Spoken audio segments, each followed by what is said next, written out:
I'm Becky Norton, and welcome to the Spirit of 76 Museum. I'd also like you to know that Jenny Arntz, the director of Main Street Wellington, is here doing the videoing for me today, and I really appreciate that. Today we're going to talk about two of, I guess, my favorite paintings. I always say that this painting's my favorite painting, that painting's my favorite painting, so I guess I have to stop saying that quite so much. But these have kind of a cute story behind them, and I'd like to share that with you.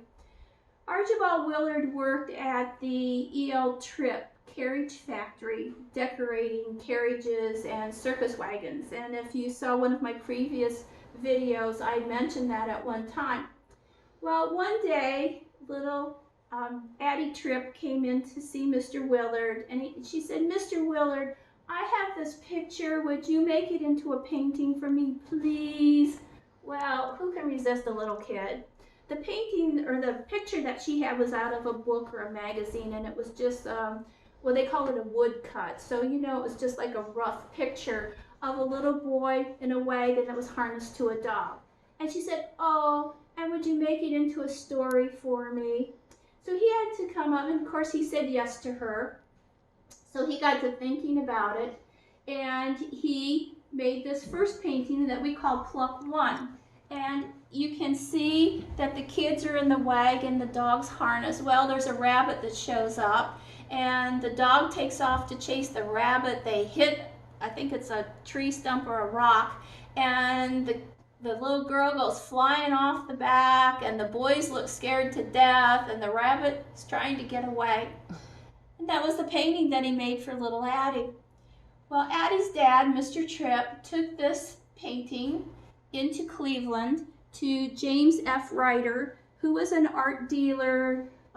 He made prints, I should say chromolithographs, which were prints of paintings, and we'll talk about that in just a moment.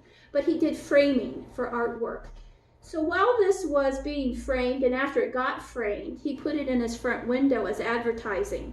Just like back in the old days when people would have televisions, hardware stores would have televisions in the window, and people would stop and watch, and they would try to get people to come in and buy those televisions. Well, the artwork was the same way at the time. Well, people were just enthralled with this painting, and they wanted to know what happened next. And they kept going into Mr. Ryder, and they said, "What happened next?" And he said, "Well, this is the only painting. I don't know what happened next."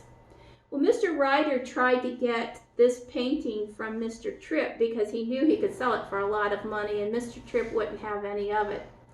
So Mr. Ryder got with Mr. Willard, the artist, and said, "You got to paint a second picture, because people want to know what happened next." So Archibald Willard sat down, and he decided that he would go ahead and show what happened next. And so we have Pluck 2 here. Well, as you can see, the poor bunny rabbit didn't get away. The dog got it.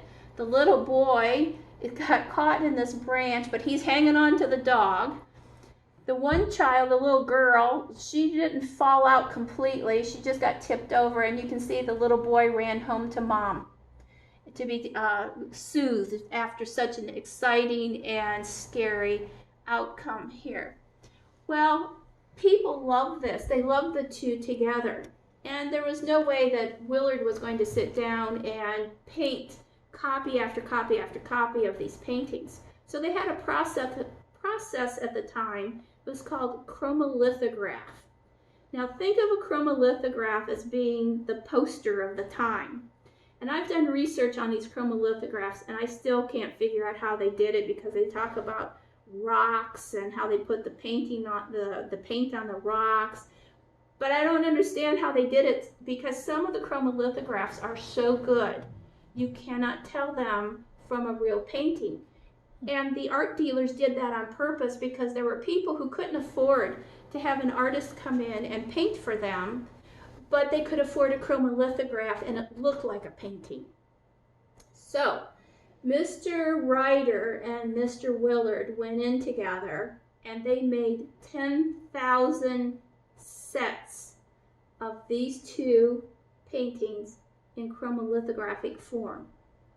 They sold every one of them for $10 a piece, which ended up to be like 1.26 million in today's money. So you can imagine how much money they made at that time. Wow. So Mr. Ryder made a lot of money, and Mr. Willard made enough money that he decided to take some art classes in Cleveland. And you can see in some of the paintings that we have the difference from when he first started to when he ended up, because you can see that they're finer, the people look a little bit better in them. But this is an example of Mr. Willard's humor, and he was really quite a joker. And in fact, in several of his paintings, he put himself in them. And we'll show you that in another video. Thank you.